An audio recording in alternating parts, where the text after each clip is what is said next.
घर अपना हो या रेंटेड हो, अगर थोड़ी सी अक्लमंदी के साथ हर चीज़ को ऑर्गेनाइज करके रखा जाए तो कोई भी काम जो है वो मुश्किल नहीं लगता। कभी कभी हम अक्सर सोचते हैं कि ऐसा क्यों है कि हमें कोई भी काम करने में बहुत ज़्यादा एफर्ट लग रही है। तो उसका एक ही जवाब है, टाइम मैनेजमेंट को अच्छे तरीके से फॉलो ना करना। तो ऐसे टिप्स एंड ट्रिक्स को भी फॉलो कीजिए जो आपकी ज़िंदगी को आसान बनाए, और ऐसे टाइम की मैनेजमेंट कीजिए जो आपके कामों को झटपट से कर दे, और आपको बिल्कुल भी ऐसा ना लगे कि काम करना है, उफ ये तो इतने स्ट्रेस की बात है। हमारे घर में ऐसे बहुत से टूथब्रश होते हैं जिनको फॉर द टाइम बिंग हम बिल्कुल भी इस्तेमाल नहीं करते, और क्या होता है कि जब वो पड़े रहते हैं तो हम उनको डस्टबिन की जीनत बना देते हैं। तो यहाँ पे इसी वेस्ट टूथब्रश से मैं बनाने जा रही हूँ बहुत ही ज़बरदस्त सा टूल जो कि बहुत ही अहम रोल प्ले करता है क्लीनिंग के अंदर। तो सबसे पहले यहाँ पे मैंने चूल्हा जला लिया था, और ये जो नाइफ है या छुरी है ना, ये मैंने इसी मकसद के लिए रखी हुई है। किसी भी चीज़ को अगर कट वगैरह करना हो तो इसको गर्म करने के लिए मैं यही वाली छुरी का इस्तेमाल करती हूँ। तो टूथब्रश का जो ऊपर वाला पोर्शन था ना, इसको मैंने अच्छे तरीके से काट लिया है। जहाँ पे इसके ब्रिसल्स होते हैं उसको मैंने बिल्कुल सेपरेट कर लिया है। अब हम इन दोनों पार्ट्स को आपस में फिक्स कर देंगे। तो सिंपल जो इसका हैंडल वाला पोर्शन था उसको मैं फ्लेम के ऊपर थोड़ी देर के लिए सेकूंगी, तो ये बहुत ही ज़बरदस्त तरीके से प्लास्टिक जो है इसका वो मेल्ट हो जाएगा।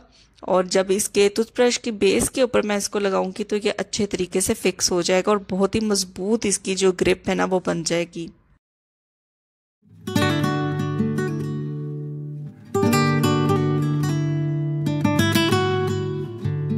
तो बहुत ही ज़बरदस्त था, ये टूल बन के तैयार हो गया है। तो हमारे वॉशरूम में अक्सर हम लोगों ने इस तरीके की जो बिन्स होती हैं वो रखी होती हैं, बास्केट्स, जिसके अंदर हम टूथब्रश या पेस्ट वगैरह या कॉम्ब वगैरह रखते हैं। अच्छा, इनकी जो डेप्थ है ना वो बहुत ज़्यादा होती है, और इनकी जो क्लीनिंग है ना वो काफ़ी ज़्यादा डिफ़िकल्ट हो जाती है। तो वैसे भी इन बकेट्स के अंदर आप देख सकते हैं कुछ इस तरीके की ना डिज़ाइनिंग होती है जिनमें होल्स होते हैं। तो इनको ना क्लीन करना ना बहुत ज़्यादा टफ हो जाता है। तो इस तरीके का अगर टूल हम लोगों ने बनाया हो ना तो इसकी क्लीनिंग जो है ना वो बहुत ही ज़बरदस्त हो जाती है, और डेप्थ तक आसानी से हम इस बास्केट को क्लीन कर सकते हैं, और जितने भी इसकी डिज़ाइनिंग के होल्स हैं ना उनको भी ये ज़बरदस्त तरीके से क्लीन कर देता है। तो ये देखें, मैं आपके सामने करके भी दिखा रही हूँ। जहाँ पे इसके ये डिज़ाइंस बने हैं वहाँ पे भी अंदर तक आप इसके जो गैप्स हैं या डिज़ाइंस हैं, होल्स हैं, उनको भी ज़बरदस्त तरीके से क्लीन कर सकते हैं। तो ये एक अमेजिंग जो टूल है ना वो बन के तैयार हो जाता है।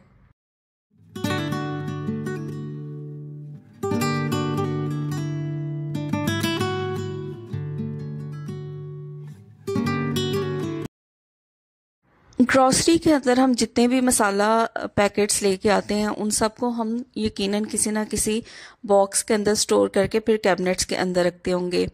तो यहाँ पे मैं एक छोटा सा टिप शेयर करने लगी हूँ जो मैं भी फॉलो करती हूँ। जब भी मैं कोई भी मसाला लेके आती हूँ, जैसे ख़ास तौर पे ज़ीरा है या अजवाइन है या सौंफ है, तो उनको क्लीन कर लेती हूँ। तो ये काफ़ी दिनों से ना ये पैकेट मैंने ला के रखा हुआ था ज़ीरे का, लेकिन इसको क्लीन करना ना मुझे याद नहीं रहा। तो मैं यहाँ पे ना जो ट्रिक फॉलो करती हूँ इसको क्लीन करने का, या अजवाइन है या ज़ीरा है या सौंफ है, वो बहुत ही आसान है और बहुत ही लेस टाइम कंज्यूमिंग है। तो इस तरीके का ना कोई सा भी मैं स्टेनर ले लेती हूँ या छन्नी ले लेती हूँ। तो सिंपल नीचे एक मैंने बड़े साइज़ की प्लेट रख दी है। अब ये ज़ीरे के पैकेट को मैं ओपन करके तो इस छन्नी के अंदर मैं डाल दूंगी और इसे अच्छी तरह से ना सिफ्ट कर लूंगी। तो सिफ्ट करने से क्या होगा, जितनी भी इसके अंदर मिट्टी वगैरह या छोटे छोटे कंकर होते हैं ना वो आसानी से प्लेट के ऊपर आ जाते हैं, और छन्नी के ऊपर जो साफ सुथरी अजवाइन है या ज़ीरा है ना वो हमें मिल जाता है। अच्छा, मेरे से यहाँ पे थोड़ी सी एक मिस्टेक हो गई थी कि जो छन्नी थी ना इसका साइज़, जो होल का साइज था वो बड़ा था, तो इसके अंदर से ना ज़ीरा भी गिरना स्टार्ट हो गया था। तो बाद में मैंने इसको चेंज कर लिया था और छोटे साइज की जो छन्नी थी ना उसको मैंने यूज़ किया था। तो जैसे जैसे मैं इसे शिफ्ट करती जाऊंगी आप खुद देखेंगे कि नीचे कंकर और मिट्टी बहुत ज़्यादा क्वांटिटी में इकट्ठी होना स्टार्ट हो जाएगी। तो ये बहुत ही ना बेस्ट वे है कि लेस टाइम के अंदर किस तरीके से अजवाइन हो गया, ज़ीरा हो गया या सौंफ होगी, उनको ज़बरदस्त तरीके से क्लीन किया जा सकता है। तो प्लेट की हालत आप देख सकते हैं कि इसके अंदर कितनी ज़्यादा जो मिट्टी थी ना वो रिमूव हो गई थी। अब मैं इसको स्टोर किस तरह करती हूँ, स्टोर करने के लिए ना यहाँ पे मैंने शीशे का ना या कांच का आप कह लें जार रखा हुआ है, तो जिसके अंदर अदरक लहसुन का पेस्ट आता है मार्केट से, उसी के अंदर मैं इनको स्टोर कर लेती हूँ। बिल्कुल भी ये जो शीशियाँ होती हैं इनको मैं जार्स को डिस्कार्ड नहीं करती, ख़राब नहीं करती या फेंकती नहीं। तो अच्छे तरीके से सारी जो ज़ीरा है वो मैं इसके अंदर भर के फिल कर दूंगी। और बस यहाँ पे देखें जी कितने लेस टाइम के अंदर सारा जो ज़ीरा है ना वो नीट एंड क्लीन हो गया है। अब मैं इसको लिड लगा दूंगी और कैबिनेट के अंदर मैं इसको रख दूंगी जहाँ पे बाकी सारे मसाले होते हैं। बहुत सी रेसिपीज ऐसी होती हैं जिनके अंदर हमें जो कैरेट है ना वो बिल्कुल बारीक बारीक या आप कह लें जूलियन कटिंग में चाहिए होती है, लेकिन जूलियन कट में इसको करना ना बहुत ज़्यादा टाइम कंज्यूमिंग होता है। तो क्यों ना एक छोटा सा हैक फॉलो किया जाए। तो यहाँ पे जो कैरेट है ना उसको मैंने ले लिया है और इसको इस तरीके से लंबे लंबे स्लिट्स की फॉर्म में या स्ट्रिप्स की फॉर्म में मैं इसको कट लगाती जाऊंगी। अच्छा, पूरी बेस तक मैं इसको कट नहीं लगाऊंगी, नीचे से थोड़ा सा ना मैं इसको अटैच रहने दूंगी। तो 4 से 5 मैं इसको ना इस तरीके से कट लगा दूंगी लंबे लंबे। तो आप देख सकते हैं कि इस तरीके से कैरेट के अंदर ना कट लग जाएंगे, जिससे इसको जूलियन फॉर्म में कट करना ना बहुत ज़्यादा आसान हो जाएगा। क्योंकि बहुत सी रेसिपीज खाने की या सैलड की ऐसी होती हैं जिसके अंदर हमें कैरेट्स की बहुत ही बारीक कटिंग चाहिए होती है। तो सिंपल यहाँ पे मैंने पीलर ले लिया है और पीलर की मदद से अब कैरेट को मैं अच्छे तरीके से पील करना स्टार्ट करूंगी। तो बहुत ही इसके बारीक बारीक जो स्ट्रिप्स है ना वो कटना स्टार्ट हो जाएंगे। तो बहुत ही ज़बरदस्त वे है। चले मैं इसको मज़ीद करके दिखाती हूँ।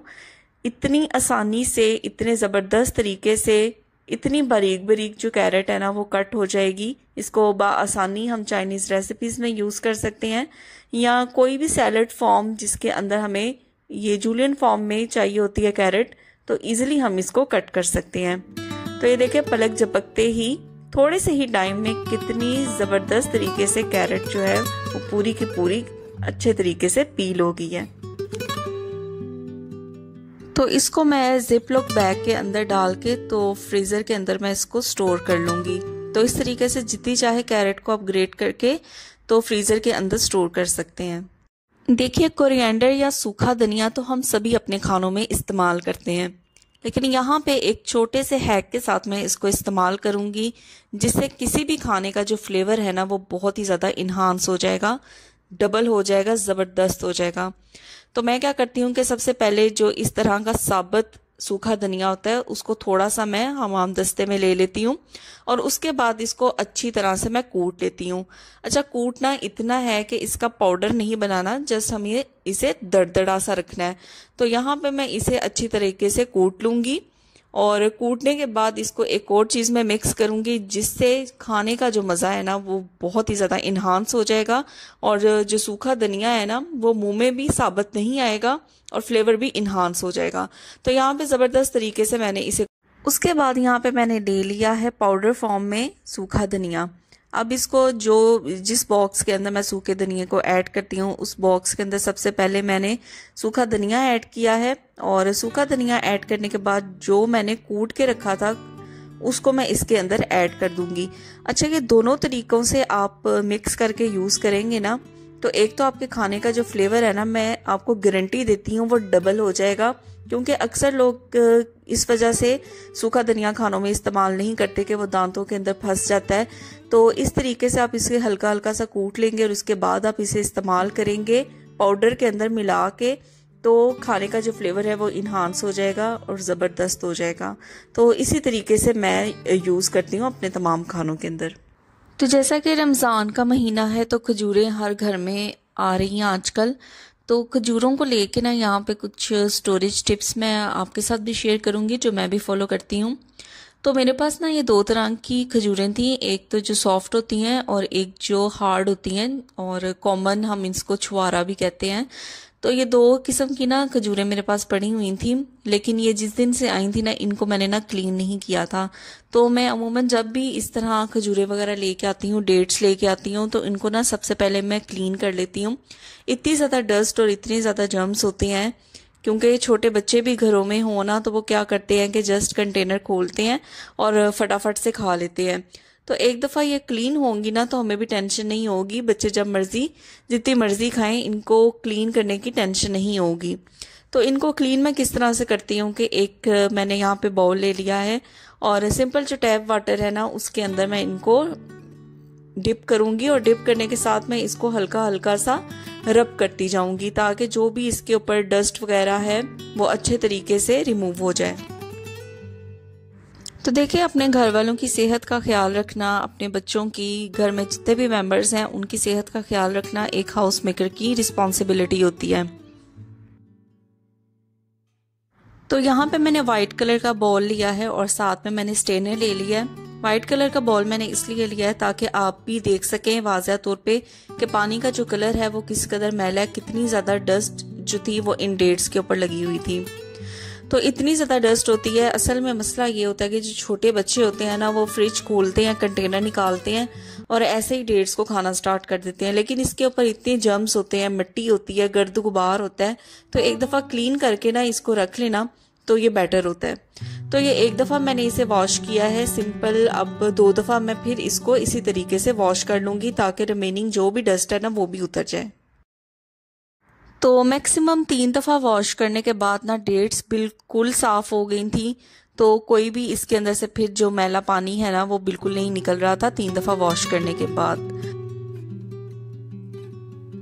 तो सिंपल यहाँ पे मैंने ना ड्राइंग टॉवल ले लिया है और सारी जो खजूरें थी उनको 3 दफ़ा अच्छे तरीके से धो के मैं इस ड्राइंग टॉवल के ऊपर फैला दूंगी और इसको दोनों तरफ से कवर कर दूंगी ताकि जितना भी इसके अंदर पानी है वो ये ड्राइंग टॉवल जो है अपने अंदर अच्छे तरीके से जज़ब कर ले। 1 घंटे के लिए मैं इसको ऐसे ही छोड़ दूंगी। तो जब तक खजूरें साइड में ड्राई हो रही हैं तो इनका जो बॉक्स है ना उनको भी मैं अच्छे तरीके से धो लूँगी। तो क्योंकि इसके अंदर मैंने इसे स्टोर करना है और अभी से मैं इसको धोऊंगी ताकि ये भी ड्राई हो जाए, क्योंकि जब खजूरों को हमने इसके अंदर स्टोर करना है तो जो बॉक्स है ना उसका खुश्क होना मुकम्मल तौर पे ये भी बहुत ज़्यादा इम्पॉर्टेंट है। तो बस ये छोटे छोटे स्टेप्स होते हैं जिनको फॉलो करके हम चीज़ों को ना काफ़ी लंबे अरसे तक स्टोर कर सकते हैं और इस तरह अपनी जो कॉस्ट है ना उसको भी अच्छे तरीके से मैनेज कर सकते हैं।